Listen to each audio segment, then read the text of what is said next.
یہ جو اس وقت جموں کشمیر کے حالات بنے ہوئے, لوگوں کی اقتصادی حالات بہت خراب ہو رہے ہیں دن بدن, اور خاص کر لوگ میں بڑا تشویش پایا جاتا ہے. یہ جو باہر سے فروٹ وداؤٹ ٹیکس آ رہا ہے, جس سے ہمارے سیب پہ بہت برا اثر پڑے گا, اس کے بارے میں ڈسکشن ہو گیا.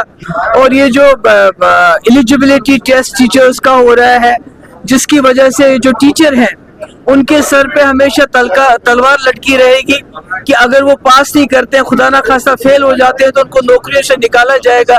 اس کے بارے میں کافی تشویش ہے. اور جنرل جو لوگ ہمارے بند ہیں باہر کی جیلوں میں, اس کے بارے میں ڈسکشن, اوور آل ڈسکشن ہوا ہے. جو کل ڈپٹی سی ایم کے بھائی پہ اے سی بی کی ریڈ پڑی, اس حوالے سے بتائیں.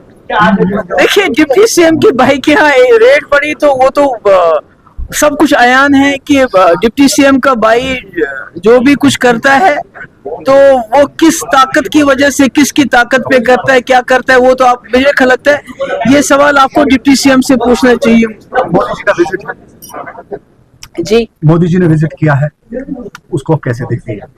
میں سمجھتی ہوں کہ ہمارے ملک کی جو پالیسی ہے یہ بالکل اس کے خلاف ہے.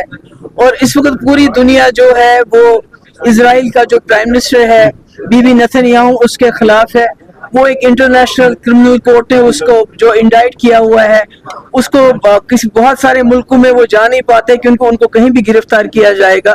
تو ایسے میں مودی جی جو 140 کروڑ لوگوں کے نمائندے ہیں, وہ جا کے ایک کرمنل کے گلے لگے, اس سے ملے, اس سے بات کریں. مجھے لگتا ہے یہ شاید ہمارے جو ملک ہندوستان, گاندھی کے ملک کے لیے یہ کوئی اچھی نشانی نہیں ہے. پنچایت الیکشن ہونے چاہیے, بالکل ہونے چاہیے, تاکہ لوگوں کو گراس روٹ لیول پہ لوگوں کو بڑی دقتیں ہیں. لوگوں کو یہ خیال تھا کہ سرکار بنے گی, ان کی مشکلات مطلب دور ہو جائیں گی, معاملات ان کے سلجھیں گے. وہ نہیں سلجھ رہے, معاملات جو کہ تم ہیں. اگر پنچایت کے الیکشن ہوتے ہیں, اس میں اچھے لوگ آئیں گے. میری یہ بھی گزارش ہے عام لوگوں سے کہ وہ ہر گاؤں میں پارٹی نہ دیکھیں, اچھے لوگوں کا انتخاب کریں پنچایت کے لیے, جو کل کو آ کے ان کی خدمت کر سکیں. لوگ بہت پریشان ہیں, لوگ بہت پریشان ہیں. چلیے آگے.